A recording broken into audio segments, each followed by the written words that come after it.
അസ്സലാമു അലൈക്കും വറഹ്മത്തുള്ളാഹി തആല വബറകാതുഹു. സൗദ തൻ്റെ പഴയ ജീവിതത്തെക്കുറിച്ച് ആലോചിച്ചു.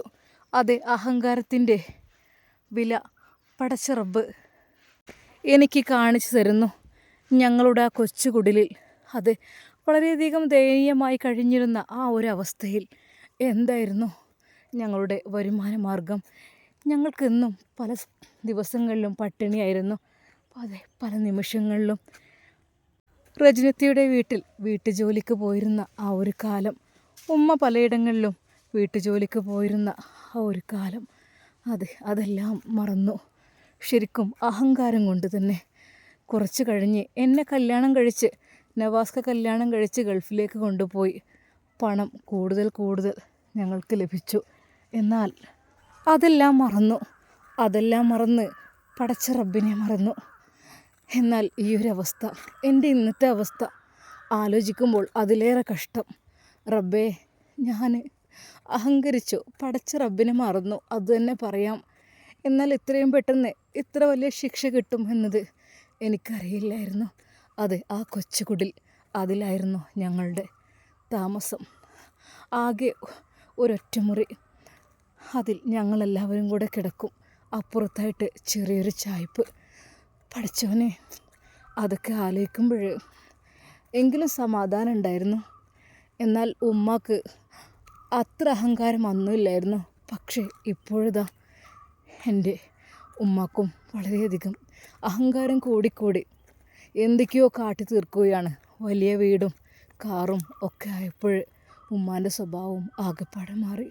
ശരിയാണ്, എനിക്ക് കിട്ടേണ്ടത് തന്നെയാണ്. അവൾ ആ മുറിയിലിരുന്ന് ആലോചിച്ചു.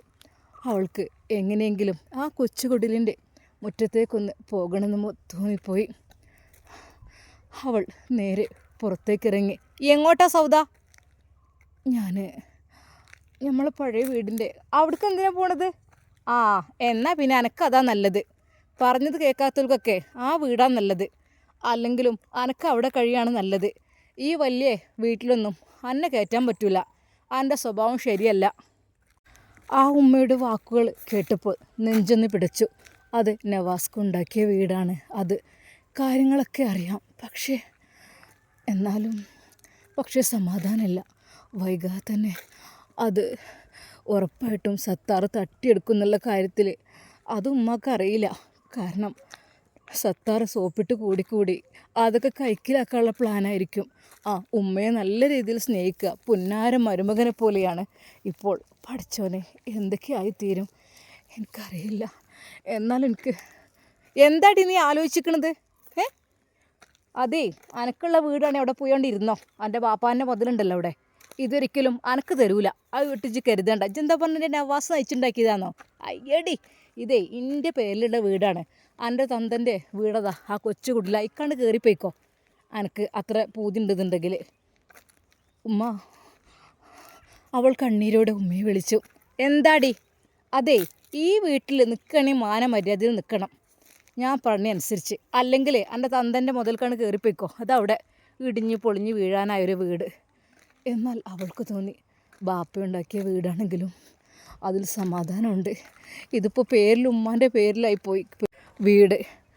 അതുകൊണ്ട് തന്നെ പഠിച്ചവനെ, ഒരിക്കലും ഒന്നിനും പറ്റാത്തൊരവസ്ഥയായി പോരില്ല റബ്ബേ. എന്താടി ആലോചിക്കണാണ്ട് കയറിപ്പോയിക്കേ, എനിക്ക് ഞാൻ ചാവി തരാം. ചെല്ല്. അവൾ ദയനീയമായി ആ വീട് നോക്കി. ഓ, ഇപ്പം എന്താ വീട്ടിലൊരു പട്ടിണിയും കൊണ്ടുവന്ന് കെട്ടിക്കണോ? ഇതിപ്പോൾ അത് റഹ്മത്തിൻ്റെ മലക്കാൾ പോലും അടുക്കൂല ഈ വീട്ടിലേക്ക്. ഇതൊക്കെ ആര് പണിയാ? എന്താടി നോക്കുന്നത്? പട്ടിയൊക്കെ ഇവിടെ കൊണ്ടുവന്ന് കെട്ടും. അല്ലെങ്കിലേ വല്ല അന്യ ആൾക്കാരുണ്ട് കയറി വന്നാലേ പറയണ്ട. എന്നാൽ പിന്നെ അവരൊക്കെ ഓടിപ്പിച്ച് വിടുമല്ലോ. ചിലപ്പോൾ എൻ്റെ പുത്തൻ വീട്ട് തറവാട്ടുകാരെ വല്ല അവകാശം ചോദിച്ച് വന്നിട്ടുണ്ടെങ്കിലേ അതെ, അവരെയൊക്കെ ഒന്ന് കടിച്ചോടിക്കണം. അതിന് വേണ്ടി സത്താറിനോട് കൊണ്ടുവരാൻ പറഞ്ഞു തന്നെയാണ് ഞാനത്. ഉമ്മ, ഇനി അങ്ങനെ വിളിക്കുക വേണ്ട. ഞാൻ പറഞ്ഞതനുസരിക്കാതെ അനക്ക് എപ്പോഴും എൻ്റെ തലയിൽ കയറ്റിക്കേണ്ടത് മറ്റോലെയാണ്. അതേ, ഇജ് വേണ്ടാത്ത പ്രവർത്തിക്കാൻ നിൽക്കരുത് കേട്ടോ. ഈ വീടെങ്ങാനും ഇജ് മറ്റുള്ളവരുടെ പേരിലാക്കാൻ നിന്നാണ്ടല്ലോ, കേസ് ഞാൻ കൊടുക്കും. ഇത് എൻ്റെ പേരിലുള്ളതാണ്. ആദ്യം തന്നെ കുഞ്ഞിക്കതി അതിനുള്ള പണിയൊക്കെ എടുത്തേക്കണേ. ചിലക്കാട് പോടി അവിടുന്ന്. എന്നാൽ അവൾ സൗദ ആ വീട്ടിൽ നിന്നിറങ്ങി തൊട്ടടുത്ത ആ ചെറിയ വീട്ടിലേക്ക് പോയി. അവിടെ ആ വരാന്തയിലിരുന്ന് അവൾ ഓരോന്ന് ആലോചിച്ചു. എൻ്റെ ബാപ്പ ഉണ്ടാക്കിയ വീട്, ഇതാണ് എൻ്റെ ബാപ്പാൻ്റെ ഏക സമ്പാദ്യം. അതെ, എൻ്റെ ഉപ്പാൻ്റെ വീട് ഇതായിരുന്നു, ഞങ്ങൾക്ക് വേണ്ടി പണി കഴിപ്പിച്ചു തന്ന. പക്ഷേ ഒരു ദിവസം പോലും എൻ്റെ ബാപ്പ സമാധാനത്തിൽ ഈ വീട്ടിൽ നിന്നിട്ടില്ല. എപ്പോഴും ഉമ്മയുടെ ചീത്ത പറച്ചിലും കുറ്റപ്പെടുത്തലും എല്ലാമായിരുന്നു. ഒടുവിൽ ബാപ്പ തീരെ അങ്ങ് വരാതായി. അതെ അതെ, ഞാൻ ഒറ്റയ്ക്ക് ജീവിക്കാൻ എനിക്കറിയാം. പണിയെടുത്തിട്ടെങ്കിലും ഞാൻ ജീവിക്കും. നിങ്ങളിവിടെ ഇങ്ങനെ കയറി ഇറങ്ങണമെന്നൊന്നും നിർബന്ധമൊന്നുമില്ല.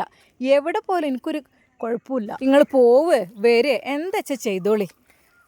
ഉമ്മയെ പേടിയാണ് ഉപ്പാക്ക്. പലതവണ ഉപ്പ പേടിച്ചിട്ടുണ്ട് ഉമ്മയുടെ അട്ടഹാസം കൊണ്ട്. കുഞ്ഞിക്കതിയാ, ഈ ഒന്ന് മെല്ലെ പറയ്, ആളുകൾ കേൾക്കും. കേൾക്കട്ടെ, എല്ലാവരും കേൾക്കട്ടെ നിങ്ങളെ ഓരോ സ്വഭാവങ്ങൾ. നിങ്ങൾ എന്തായി തീർന്നാലും എനിക്കൊരു കുഴപ്പമില്ല. എനിക്കൊരു മാപ്പിളിൻ്റെ ആവശ്യമില്ല. ഒറ്റയ്ക്ക് ജീവിക്കാനേ കുഞ്ഞിക്കതിയൊക്കെ അറിയാം. വേറെ ആരും ഇന്നെ പഠിപ്പിക്കാൻ വരേണ്ട ഒരു ആവശ്യമില്ല. എന്നാൽ ആ പിതാവ് ചീത്ത കേട്ട് ഒരുപാട് സങ്കടപ്പെട്ടു. അദ്ദേഹം പിന്നീടാണ് അറിഞ്ഞത് മറ്റൊരുത്തിയെ വിവാഹം കഴിച്ച് ജീവിച്ചു എന്നുള്ളത്. കാരണം മറ്റൊന്നുമല്ല, അത്രക്കും ഗതി കെട്ടു. എൻ്റെ ഉപ്പയൊരാണല്ലേ, ഉപ്പയുടെ കാര്യങ്ങൾ നോക്കാൻ ഒരു പെണ്ണ് വേണ്ടേ? എന്താ ചെയ്യുക, ഉമ്മാൻ്റെ സ്വഭാവം പറ്റേ മോശമായിരുന്നു. അതുകൊണ്ട് തന്നെ ഉപ്പാക്ക് അത് വല്ലാത്തൊരു വിഷമായിരുന്നു. എന്നാൽ ഒരുത്തിയെ കല്യാണം കഴിച്ച് ഉപ്പ പോയി എന്ന് പറഞ്ഞപ്പോൾ സത്യം പറഞ്ഞാൽ മക്കളായ ഞങ്ങൾക്ക് സമാധാനമാണ് ഉണ്ടായിട്ടുള്ളത്. അതെ, ഉപ്പയുടെ കാര്യത്തിൽ എനിക്കായിരുന്നു ഏറ്റവും സങ്കടം. എന്ത് ചെയ്യാൻ, വല്ലാത്തൊരവസ്ഥ, വല്ലാത്തൊരു വിധി. തൻ്റെ വിധിയോർത്ത് അവൾ വളരെയധികം സങ്കടപ്പെട്ടു. ആ കൊച്ചുകുടിലേക്ക് അവൾ നോക്കിയിരുന്നു. തൻ്റെ പിതാവ് ഇരിക്കാറുണ്ടായിരുന്ന സ്ഥലം അത് ചീത്ത പറഞ്ഞ് ഇറക്കി വിട്ടു എന്ന് തന്നെ പറയാം. എൻ്റെ നിക്കാഹിന് വേണ്ടി പോലും അതെ, എൻ്റെ പിതാവ് പള്ളിയിലേക്കാണ് വന്നത്. പക്ഷേ ഇവിടേക്ക് വരാൻ എൻ്റെ ഉമ്മ സമ്മതിക്കില്ല. ഉമ്മക്ക് ഇഷ്ടമല്ല. ഉമ്മ ഫുഡ് പോലും കൊടുക്കില്ല മര്യാദക്ക്. പാവം. അതെ, ഉപ്പ ഒറ്റയ്ക്ക് ഭക്ഷണം ഉണ്ടാക്കി കഴിച്ചിട്ടുണ്ട് എത്രയോ തവണ. ഒരിക്കൽ പോലും ഉമ്മ എണീക്കില്ല. അതെ, ഉപ്പയെ ഇഷ്ടമില്ലാത്ത രീതിയിൽ. എന്തൊരു കഷ്ടം. എന്താ ഈ ഉമ്മാക്ക് ഭർത്താക്കന്മാർ ഇഷ്ടമല്ലേ? അതുകൊണ്ടാണോ നവാസ്കിയെ എന്നിൽ നിന്നും പിരിയിപ്പിച്ചത്? എന്നിട്ട് വേറൊരുത്തൻ്റെ തലയിൽ കെട്ടിവെക്കാൻ നോക്കുന്നു. സൗദ ഓരോന്ന് ആലോചിച്ചു. പുത്തൻ വീട് തറവാട്ടിലേക്ക് ഒന്ന് പോകണം. എങ്ങനെ പോകും? ആ ഉമ്മയോട് മാപ്പ് പറയണം എനിക്ക്. അത് അന്ന് ആ ഉമ്മയെ ഇറക്കി വിട്ടതാണ് ഇവിടെ നിന്ന്. അവൾ സത്യം പറഞ്ഞാൽ ആലോചിച്ച് ഒരു ഭ്രാന്തിയെ പോലെ. എടി സൗദ, ഇങ്ങോട്ട് വാടി. എന്താ അവിടെ പോയി നിൽക്കുന്നത്? അതേ, അവിടെ പോവുകയാണെങ്കിൽ അവിടെ തന്നെ നിൽക്കണം. അല്ലാതെ ഒരിക്കലും ഇങ്ങോട്ട് വരാൻ നിൽക്കരുത്, മനസ്സിലായല്ലോ?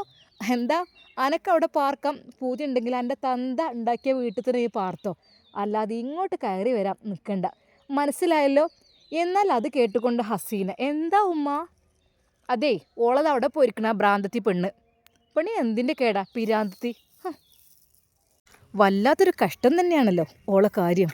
ഉമ്മ, ഓള് പോണേണ്ട് പോയിക്കോട്ടെ, നിങ്ങളിങ്ങനെ എന്തിനു പിടിച്ചു വലിക്കാൻ നിൽക്കണേ? ഓളുള്ള ഇഷ്ടത്തിന് നടന്നോട്ടെ, നിങ്ങൾക്കെന്താ ഇവിടെ അകത്തേക്ക് നിർത്തണമെന്ന്? ഇത്താത്താക്ക് ഭ്രാന്താണ്. ഭ്രാന്തത്തിനെ വീട്ടിൽ നിർത്തണമെന്ന് എനിക്ക് ഒരു നിർബന്ധമില്ല.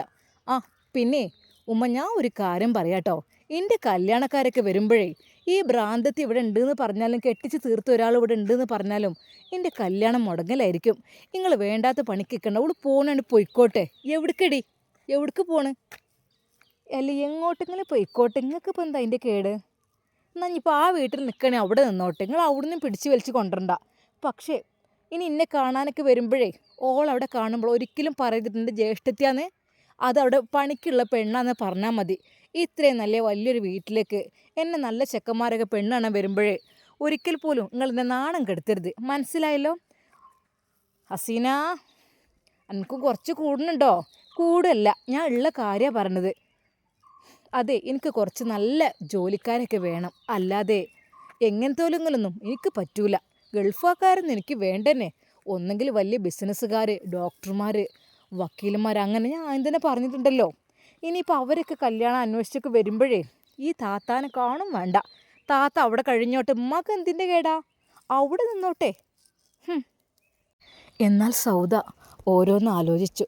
അവൾ ആ ഒരു തിണ്ടിൽ ഇരുന്ന് തൻ്റെ പ്രിയപ്പെട്ട പിതാവിനെ ഓർത്ത് ഉപ്പ ഉണ്ടാക്കിയ വീട്ടിൽ ഇതാ ഞാൻ സമാധാനത്തോടു കൂടി ഇവിടെ ഇരിക്കണം ഉപ്പ അവിടെ നായ വരെ കെട്ടിയിട്ടുണ്ട് അതെ വാസ്കോയുടെ പൈസ കൊണ്ട് ഉണ്ടാക്കിയ വീട്ടിൽ എൻ്റെ പൊന്നുപ്പ, എൻ്റെ പ്രിയപ്പെട്ട ഉപ്പ.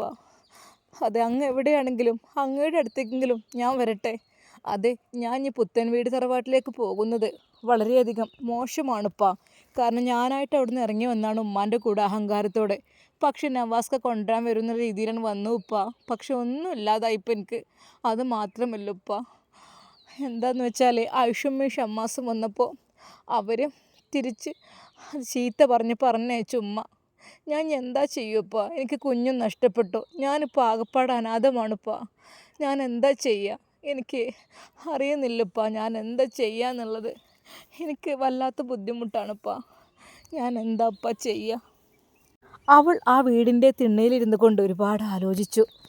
തൻ്റെ വീടിൻ്റെ മറുഭാഗത്തേക്ക് അവൾ പോയി നോക്കി.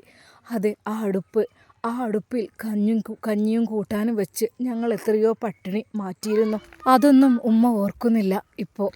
അവൾ ആ അടുപ്പിലേക്ക് നോക്കി. അത് ഇഷ്ടികയും കല്ലും മണ്ണും തേച്ച ആ ഒരു അടുപ്പ്. ചുമരുകൾ വെറും മണ്ണാണ്. അതിൻ്റെ മേൽ വെറുതെ ഒരു ചായം പൂശിയത്. അത് മണ്ണുകൊണ്ട് തേച്ച് പിടിപ്പിച്ച അകത്തളങ്ങൾ. അതെല്ലാം പിന്നീട് ഉപ്പ അധ്വാനിച്ചുണ്ടാക്കിയ ക്യാഷ് കൊണ്ട് ഒന്ന് കാവിയിട്ട് മിനുക്കി.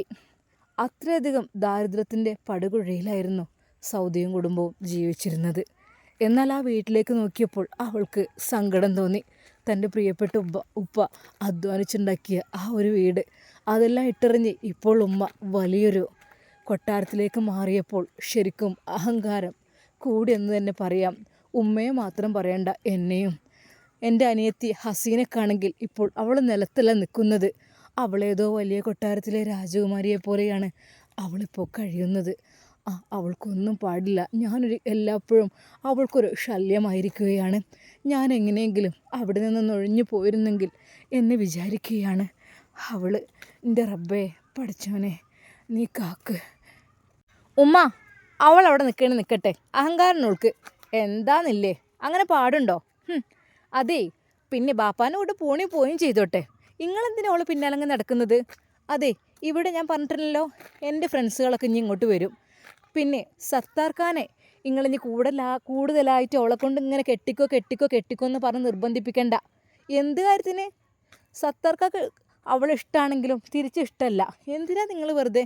എന്താടി അനക്ക് രണ്ടു ഡ്രസ്സ് എടുത്ത് നിൽക്കണ വിചാരിച്ചിട്ട്? അങ്ങനെയല്ല, വെറുതെ ഒരാളെ ബുദ്ധിമുട്ടിക്കാൻ പാടില്ലമ്മ. എന്താടി സത്താറിനോട് അനക്കും തുടങ്ങിയോ വല്ല പ്രേമവും? തുടങ്ങിയിട്ടല്ല, സത്താർക്കയുടെ കാലയരിക്കുമ്പോൾ എനിക്ക് പാവാണ്. ഇത്രയും സമയമായി ഓരോ പിന്നാലങ്ങ് നടക്കണ്. അങ്ങനെയൊക്കെ ചെയ്യാൻ പാടുണ്ടോ ഉമ്മ? അല്ലുമ്മ, നിങ്ങളെന്തിനാ നായനൊക്കെ ഇവിടെ കൊണ്ട് നിർത്തിക്കണേ? എൻ്റെ പൊന്നാര പെണ്ണെ, അത് സത്താറിനെ കൊണ്ട് ഞാൻ കൊണ്ടിരിപ്പിച്ചതാണ്. എന്ത് കാര്യത്തിന്? അതെ, പുത്തൻ വീട് തറവാട്ടുകാരെങ്ങാനും അവകാശം ചോദിച്ച് കയറി വന്നാലേ അവരൊന്ന് വിരട്ടി ഓടിക്കാൻ വേണ്ടിയിട്ടാണ്. അല്ലാതെ എന്താന്നില്ല. വേണ്ടി എനിക്ക് പേടിയാണ് കേട്ടോ ഇതൊക്കെ. എന്താടി പേടിക്കേണ്ട ആവശ്യമില്ല. കുരക്കും പട്ടി കടിക്കില്ലെന്ന് കേട്ടിട്ടില്ലേ? ഈ ഒന്നുകൊണ്ട് പേടിക്കേണ്ട ആവശ്യമില്ല. അതെ, പുത്തൻ വീട് തറവാട്ടുകാർ വരുമ്പോൾ അഴിച്ചിടണം ഓരോ നേർക്ക്. അതിനും വേണ്ടിയിട്ട് മാത്രമാണ് ഞാൻ ഇവിടെ നായേനെ കൊണ്ടുവരാൻ പറഞ്ഞത്. സത്താറ് കൊണ്ടുവന്നാണ്. ഓനക്കതൊക്കെ വലിയ പരിചയമാണല്ലോ. ഏത് നായയായാലും കുതിരയായാലും പട്ടിയായാലും ഓനക്കതൊക്കെ ഇഷ്ടമാണല്ലോ. മാക്ക് കിട്ടിയ ആൾ തിരക്കിടില്ല. നല്ല ധൈര്യശാലിയല്ലേ? ഓനും ധൈര്യത്തിനൊന്നൊരു കുറവുമില്ല. എനിക്കിഷ്ടമാണ്. എന്തേ, സൗദൻ്റെ ഇഷ്ടക്കേട് കൊണ്ട് തന്നെയല്ലേ അന്ന് അങ്ങനെയൊക്കെ സംഭവിച്ചത്. എന്തായാലും നവാസിനെ കിട്ടിയതുകൊണ്ട് ഞമ്മക്ക് നല്ല വീടും കാര്യങ്ങളൊക്കെ കിട്ടി. ഇനി ബാക്കി എന്തായാലും വേണ്ടിയില്ല. എന്നാൽ പെട്ടെന്ന് സത്താർ അങ്ങോട്ട് കയറി വന്നു. അവൻ കാറിൽ നിന്നിറങ്ങി. എന്നാൽ ഹസീന അവിടെ ഒളിച്ചിരുന്നു. എന്താ ഹസീന, എന്നെ കണ്ടിട്ടൊരു നാണം? എൻ്റെ പൊന്നാര സത്താറേ, ഓൾക്കിപ്പോൾ നാണാണ്. ഓളെ കല്യാണക്കാര്യത്തിനെ കുറിച്ച് പറയാണ്. അങ്ങനെ വേണം ഇങ്ങനെ വേണം എന്നൊക്കെ പറയാണ്. എന്തായാലും നടുക്കത്ത്. എവിടെ? സൗദൻ്റെ കാര്യമൊന്നും പറയേണ്ട പൊന്നാര പഴപ്പേ. ആ ഒരു ചെറ്റക്കുടിലതാ പോയിരിക്കണേ. ഓൾക്ക് പിരാന്താണ്, മൂച്ചി പിരാന്ത്. അല്ല, ഇത്രയും നല്ല വീടൊക്കെ ഉണ്ടായിട്ട് എന്താ സൗദ അവിടെ പോയിക്കണ്? എൻ്റെ പൊന്നാര സത്താറേ, ഓളെ വിളിക്കാനും ഓമനിക്കാനും താരാട്ടാനും ഈ പോണ്ട. അന്നോൾക്ക് കണ്ടൂടല്ലോ. പിന്നെ എന്ത് കാര്യത്തിന് പോണത്? എൻ്റെ മനസ്സിലൊരു ആഗ്രഹം ഉണ്ടായിരുന്നു അന്നെ ഓളെ കൊണ്ട് കല്യാണം കഴിപ്പിച്ച് പുത്തൻ വീട് തറവാട്ടുകാർക്ക് ഒരു അസൂയ പഴണം എന്നുള്ളത്. അതിന് ഓള് കൂട്ടൊക്കെണ്ടേ, വല്ലാത്തൊരു സാധനമാണ്, തീരെ നന്ദിയില്ലാത്തൊരു സാധനം. ഒന്നുമില്ലെങ്കിൽ ഓളത്ര വലുപ്പാക്കിയത് ഞാനല്ലേ. ആ ഒരു ചിന്തയും ബോധമൊന്നുമില്ല. ഓളോളം ഇഷ്ടം പോലെ തന്തൻ്റെ സ്വഭാവിക്കും വാശിയും വൈരാഗ്യം കൊണ്ട് വീട്ടിൽ നിന്ന് ഇറങ്ങിപ്പോവുക, തെറ്റിപ്പോവുക, ഇതന്നെയാണ് സ്ഥിരം പരിപാടി. പറഞ്ഞിട്ട് കാര്യമില്ല. എൻ്റെ റബ്ബേ. എന്നാൽ ഈ സമയം പുത്തൻ വീട് തറവാട്ടിൽ ഐഷുമ്മ നവാസിൻ്റെ കുഞ്ഞിനെ നോക്കി.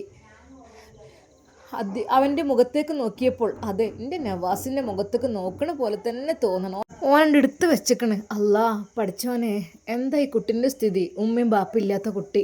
എന്നാൽ പെട്ടെന്ന് അതാ നുസൈബ അങ്ങോട്ട് വന്നു. ഉമ്മ അങ്ങനെ പറയില്ലേ ഉമ്മ, ഉമ്മയും ബാപ്പില്ലാത്ത കുട്ടിയൊന്നും പറയില്ലേ ഉമ്മ. നമ്മളൊക്കെ ഉള്ള കാലത്ത് ആ കുട്ടിയെ അങ്ങനെ നമ്മളാരും അനാഥമാക്കൂലല്ലോ. അതെ, ഇൻഷാ അല്ലാ ഇന്നല്ലെങ്കിൽ നാളെ എല്ലാത്തിനും നല്ലൊരു ദിവസം ഉണ്ടാവും. ആ കുട്ടി ഉമ്മയുടെയും ഉപ്പയുടെയും കൂടെ സന്തോഷത്തോടു കൂടി റാഹത്തോടു കൂടി ജീവിക്കും മോളെ. പെറ്റ തള്ളക്ക് സ്നേഹമില്ലെങ്കിൽ പിന്നെ എന്താ മോളെ ആ കുട്ടിയുടെ ജീവിതത്തിനൊരു അർത്ഥമുള്ളത്? ഉമ്മ വിഷമിക്കല്ലേ, അതിനൊക്കെ വഴിയുണ്ടാവും. പടച്ച റബ്ബ് എല്ലാം ഒരുമിപ്പിക്കും, ഒന്നും നിങ്ങൾ വിഷമിക്കല്ലേ. അതെ, നുസൈബയുടെ വാക്കുകൾ കേട്ടപ്പോൾ ഉമ്മാക്കും തന്നെ അല്പം ഒരു സമാധാനം, സന്തോഷം തോന്നി. കുഞ്ഞിൻ്റെ മുഖത്തേക്ക് ഐഷമ്മ നോക്കി വിതുമ്പി കരഞ്ഞു. ഇല്ല മോനെ, ഉമ്മാൻ്റെ പൊന്നു മോനെ, ഉമ്മാൻ്റെ കുട്ടിക്ക് ഉമ്മയും ബാപ്പയൊന്നും ഇല്ലല്ലോ. എല്ലാവരും ഉണ്ട്, എൻ്റെ കുട്ടീനെ ആർക്കും വേണ്ടെങ്കിലും ഈ ഉമ്മമ്മക്ക് വേണം കേട്ടോ. ഈ ഉമ്മമ്മക്ക് ജീവനുള്ളിടത്തോളം കാലം എൻ്റെ കുട്ടീനെ ഉമ്മ നോക്കുമല്ലോ. എൻ്റെ റബ്ബേ. എന്നാൽ അത് പറയുമ്പോൾ ആ കുഞ്ഞ് തൻ്റെ മുഖത്ത് നോക്കി ചിരിക്കുന്ന പോലെ തോന്നാണ്. കണ്ടീലെൻ്റെ നുസൈബ കുട്ടീനെ നോക്കി ചിരിക്കണം. അത് കേട്ടിട്ട് ഉമ്മ, അതിപ്പോൾ മുഖത്ത് നോക്കി ചിരിക്കാനൊന്നായിട്ടില്ലല്ലോ ഉമ്മ, അതൊക്കെ മലക്കുകളോട് ചിരിക്കുകയായിരിക്കും അല്ലേ? അറിയില്ല. എൻ്റെ കുട്ടി അത് ജനിച്ചപ്പം തന്നെ ഉമ്മാനും ബാപ്പാനും കാണാത്ത കുട്ടിയാണ്. എൻ്റെ കുട്ടി നന്നാവും, ഈ നോക്കിക്കോ, എൻ്റെ കുട്ടി നന്നാവും, നല്ല മോനായി വളരും എൻ്റെ കുട്ടി. ഒരിക്കലും എൻ്റെ കുട്ടി ഇടങ്ങാറാവില്ല, അതെനിക്ക് ഉറപ്പുണ്ട്. കാരണം ഈ കുട്ടിക്ക് വേണ്ടിയിട്ടാണ് എന്നും ഞാൻ തഹജ്ജുദ് നിസ്കരിച്ച് പടച്ച റബ്ബിനോട് ദുആ ചെയ്യുന്നത് ഉമ്മ. പിന്നെ തഹജ്ജുദിൻ്റെ കാര്യം പറഞ്ഞപ്പോഴാണ് ഞാൻ ഒരു കാര്യം ഓർത്തത്. എന്താ മോളെ? ഉമ്മ നമ്മളൊക്കെ മരണപ്പെട്ട് കഴിഞ്ഞാൽ അതെ മോൾ ഉസ്താദിൻ്റെ ക്ലാസ് കേട്ടതാണോ? അതെ ഉമ്മ, ഇന്ന് ഞാൻ കേട്ടു. അപ്പോൾ കുഞ്ഞ് കരയായപ്പോൾ മോളെ സാരല്ല, ഇനി ഉസ്താദിൻ്റെ ക്ലാസ് കേട്ടില്ലെങ്കിൽ ആരെങ്കിലും കേട്ട് പറഞ്ഞാലും മതി മോളെ. എൻ്റെ കുട്ടിയെ നമുക്ക് പോയ ക്ലാസ് കിട്ടുമെടി. ആ ഉമ്മ, കിട്ടുമല്ലോ. ഏതായാലും നവാസിൻ്റെ കുഞ്ഞിൻ്റെ കാര്യത്തിൽ ഇങ്ങനെയൊക്കെ ആലോചിച്ച് നിന്നിട്ട് ഒന്നൊരു സമാധാനമില്ല. എൻ്റെ കുട്ടീനെ വിട്ട് പുറത്തേക്ക് ഇറങ്ങാൻ തോന്നില്ല മോളെ. ആ ഒന്ന് വെച്ചാണ് ഇമ്മാൻ്റെ കുട്ടി. അങ്ങനെ അത് നുസൈബ ഉമ്മാക്ക് അത് വെച്ച് കൊടുക്കുന്നു, ആ ഒരു ലൈവ്. എന്നാൽ ഉസ്താദിൻ്റെ പ്രഭാഷണം കേട്ടുകൊണ്ട് ഉമ്മ ഇരുന്നു. അതെ ഉമ്മ, ഇന്ന് തഹജ്ജുദിൻ്റെ വിഷയത്തിനെ കുറിച്ചൊക്കെ ഉസ്താദ് പറഞ്ഞിരുന്നു. ആണോ മോളെ? എന്നാ വെച്ച. അങ്ങനെ അതാ ഉസ്താദിൻ്റെ പ്രഭാഷണം സൂക്ഷ്മതയോടെ ശ്രദ്ധയോടെ അവർ ഐഷമ്മ കേൾക്കുന്നു. ഉസ്താദിൻ്റെ പ്രഭാഷണം കേൾക്കാൻ ഒരു സുഖമൊന്നുമില്ല. എൻ്റെ പ്രിയപ്പെട്ട സഹോദരന്മാർ, അങ്ങനെ നമ്മൾ മരണപ്പെട്ട് കഴിഞ്ഞ് ഖബറിലേക്ക് നമ്മളെ കൊണ്ടുപോയി വെക്കുന്ന സമയം, അതെ നമ്മുടെ മയ്യത്തിന് മുകളിലേക്ക് മണ്ണ് വാരിയിട്ട് മൂടുകല്ല് വെച്ച് എല്ലാം കഴിഞ്ഞ് എല്ലാവരും പിരിഞ്ഞു പോയി. ആ നിമിഷം നമ്മൾ ആ ഇരുട്ടറയിൽ തനിച്ചായിരിക്കും. ആരാരുമില്ലാത്ത ആ ഒരു ഇരുട്ടറ, അത് ശരിക്കും പേടിയും ഭയാനകവുമായിരിക്കും. എന്നാൽ നമ്മളെ കിട്ടിയ ഉടനെ തന്നെ, അതിപ്പോൾ എത്ര അമല് ചെയ്ത ആളാണെങ്കിലും എന്തൊക്കെ തന്നെയാണെങ്കിലും, ആദ്യമായി നമ്മളെ ഖബറിലേക്ക് അങ്ങ് വെച്ച് എല്ലാവരും ഒന്ന് പിരിഞ്ഞു പോകുന്ന സമയത്ത് നമ്മൾ കിട്ടിയ സന്തോഷത്തിൽ അതാ ആ ഖബർ നമ്മളെ അങ്ങ് ഇറുക്കുകയാണ്, വാരി പുണരുകയാണ്.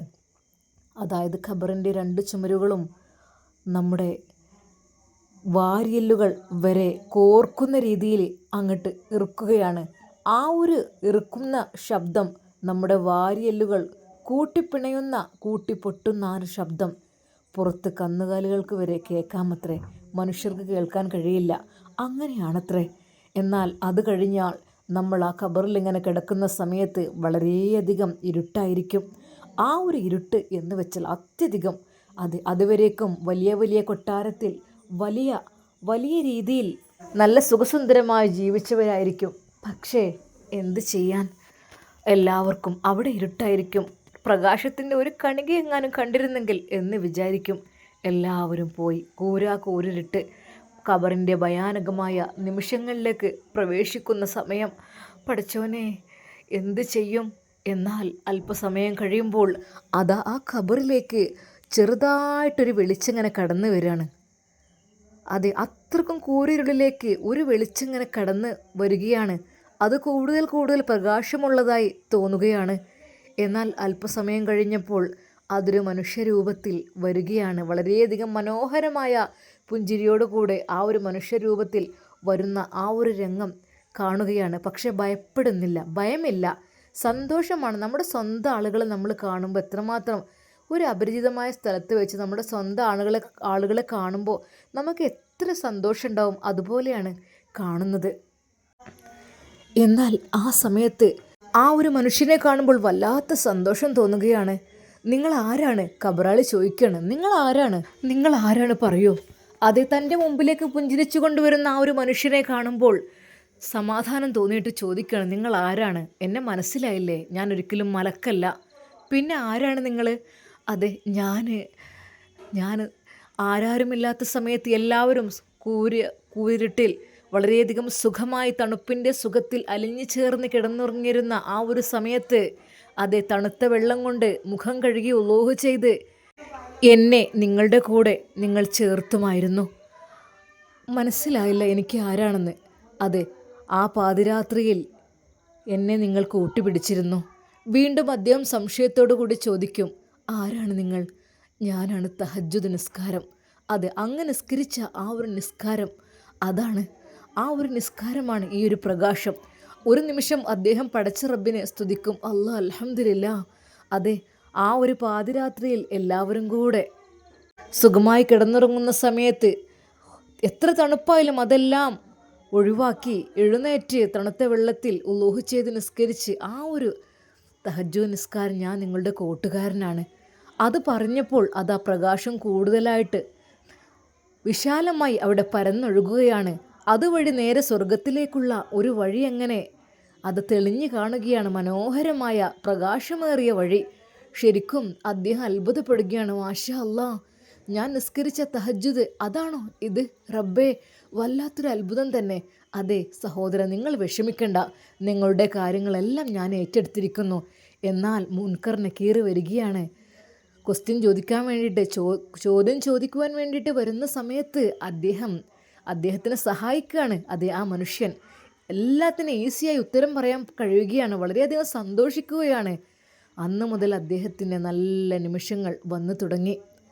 അദ്ദേഹം ഖിയാമത്ത് നാളിന് വേണ്ടി കാത്തിരിക്കുകയാണ്. വളരെ സന്തോഷത്തോടു കൂടെ, വളരെയധികം വിശാലമായ, വളരെയധികം നല്ല രീതിയിൽ. നിങ്ങൾ അള്ളാഹുവിനോട് ചോദിച്ചിരുന്നില്ലേ ആ ഒരു സമയത്ത്? അതിനൊക്കെ ഉത്തരം തന്നിരുന്നില്ലേ? അതാണ് ഞാൻ, ആ നിസ്കാരം. ശരിക്കും അദ്ദേഹം പടച്ച റബ്ബിനെ ഒരുപാട് സ്തുതിച്ചു. അൽഹംദുലില്ലാ, അള്ളാഹുവേ, തഹജ്ജുദ് നിസ്കാരത്തിന് എത്രമാത്രം പോരിശയുണ്ടായിരുന്നോ ഞാൻ അറിഞ്ഞില്ല. അങ്ങനെയാണെങ്കിൽ കുറച്ചധികം ആദ്യമേ ഞാൻ തുടങ്ങിയിരുന്നു. എങ്കിലും നിങ്ങൾക്ക് ഓർമ്മ വെച്ച കാലം മുതലേ, നിങ്ങൾ ആഗ്രഹിച്ച നിമിഷം മുതൽ തുടങ്ങിയല്ലോ, അതും വലിയൊരു സന്തോഷം തന്നെയാണ്. അന്ന് മുതൽ നിങ്ങൾ എന്നെ മുടക്കിയില്ലല്ലോ, അതാണ് ഈ സന്തോഷമെല്ലാം. ഖബറിൽ നിങ്ങൾക്ക് ഇത്രമാത്രം പ്രകാശപൂരിതമായ ഇത്രയധികം മനോഹരമായ സ്വർഗ്ഗപൂന്തോപ്പാകാൻ കാരണം നിങ്ങളുടെ തഹജ്ജുദ് നിസ്കാരമാണ്. അതുകൊണ്ട് എൻ്റെ പ്രിയപ്പെട്ട മക്കളെ, എനിക്ക് നിങ്ങളോട് പറയാനുള്ളത്, ഇന്നു മുതൽ കഴിയുമെങ്കിൽ ഒന്ന് ഉറങ്ങിയതിന് ശേഷം എഴുന്നേറ്റ് നിസ്കരിച്ചാലും മതി. 2 റക്അത്ത്. പടച്ച റബ്ബിന് ഒത്തിരി ഇഷ്ടമുള്ള ആളുകളായിരിക്കും അത്. അല്ലാഹു സുബ്ഹാനഹു വ തആല എല്ലാവർക്കും അതിനുള്ള ഭാഗ്യം നൽകി അനുഗ്രഹിക്കട്ടെ, ഇൻഷാ അല്ലാഹ്. ശരിക്കും ആ ഒരു വാക്കുകൾ കേട്ടപ്പോൾ ഐഷമ്മയുടെ കണ്ണുകൾ നിറഞ്ഞു. റബ്ബേ, അല്ലാ, ഉമ്മ. പെട്ടെന്ന് അതാ നുസൈബ അങ്ങോട്ട് വന്നു. ഉമ്മ, ഞാൻ കേട്ടു അത്. മോളെ, വല്ലാത്തൊരു വാക്കുകൾ റബ്ബേ. എൻ്റെ ഈ ദുആ പടച്ച റബ്ബ് സ്വീകരിക്കാതെ വയ്ക്കില്ലല്ലോ. ഞാൻ തഹജ്ജുദ് നിസ്കരിച്ച് ദുആ ചെയ്യാൻ റബ്ബേ, എൻ്റെ കുട്ടിയുടെ മാതാപിതാക്കളെ നീ ഒരുമിപ്പിക്കല്ല എന്നുള്ളത്. ഉമ്മ, തീർച്ചയായും അല്ലാഹു സ്വീകരിക്കും, ഇൻഷാ അല്ലാഹ്. പ്രിയപ്പെട്ട കൂട്ടുകാരെ, നമുക്ക് ബാക്കി ഭാഗം നാളെ കാണാം. എന്തൊക്കെ തന്നെ എല്ലാവർക്കും അസ്സലാമു അലൈക്കും. പിന്നെ ഞാൻ പറഞ്ഞിട്ടുണ്ട്, നിങ്ങളിന്ന് വയനാട്ടിലാണ് കേട്ടോ, ഉമ്മയുടെ അനിയത്തിൻ്റെ വീട്ടിലേക്കൊക്കെ വന്നതാണ്. മദ്രസൊക്കെ ലീവാണ്, 2 ദിവസം സ്കൂൾ ലീവാണ്, അങ്ങനെ വന്നതാണ്. അതുകൊണ്ട് തന്നെ എൻ്റെ ഉമ്മ, എൻ്റെ വല്യമ്മ, അതുപോലെ ഉമ്മാൻ്റെ അനിയത്തിൻ്റെ കൂടെ ഉള്ളത് തന്നെയാണ്. അങ്ങനെ ഞങ്ങൾ എല്ലാവരും ഞങ്ങളുടെ അൽഹംദുലില്ലാ 3-4 തലമുറകളായിട്ടുണ്ട് കേട്ടോ. വല്യമ്മയും ഉമ്മയും ഞാനും എൻ്റെ മക്കളും അങ്ങനെയൊക്കെ ആയിട്ടാണ് വന്നത്. അപ്പോൾ അൽഹംദുലില്ലാ വല്യമ്മാൻ്റെ കൂടെ നിൽക്കാനൊക്കെ ഭാഗ്യം ലഭിച്ചു. അള്ളാഹു സുബ്ഹാനഹു വ തആല ഇനിയും അവർക്ക് ദീർഘായുസ്സും ആഫിയത്തും പ്രദാനം ചെയ്യട്ടെ. വല്യമ്മ ചെന്നിൻ നുസൈബാൻ്റെ കഥ കേൾക്കുന്ന ആളാണ് കേട്ടോ എന്നും. ഒരുപാട് 73 വയസ്സുണ്ട് വല്യമ്മക്ക്. അവരൊക്കെ എന്ന് അതിനെപ്പറ്റി ചോദിക്കും, എന്ന് കേൾക്കും, അങ്ങനെയൊക്കെ ഉണ്ട്. അങ്ങനെ ഒരുപാട് ഉമ്മമാരുണ്ടല്ലോ. അള്ളാഹു സുബ്ഹാനഹു വ തആല എല്ലാവർക്കും ദീർഘായുസ്സും ആഫിയത്തും പ്രദാനം ചെയ്യട്ടെ. അപ്പോൾ ഇന്നത്തെ കഥയിൽ കുറച്ച് ഒച്ചപ്പാടും കാര്യങ്ങളൊക്കെ ഉണ്ടാവട്ടെ, എല്ലാവരും ക്ഷമിക്കണം. പിന്നെ നമ്മൾ വീട്ടിൽ നിന്ന് പറയുന്ന പോലെ അല്ലല്ലോ, അതുകൊണ്ടാണ് ഇൻഷാ അള്ളാഹ്. അപ്പോൾ എല്ലാവർക്കും അസ്സലാമു അലൈക്കും വറഹ്മത്തുള്ളാഹി തആല വബറകാതുഹു.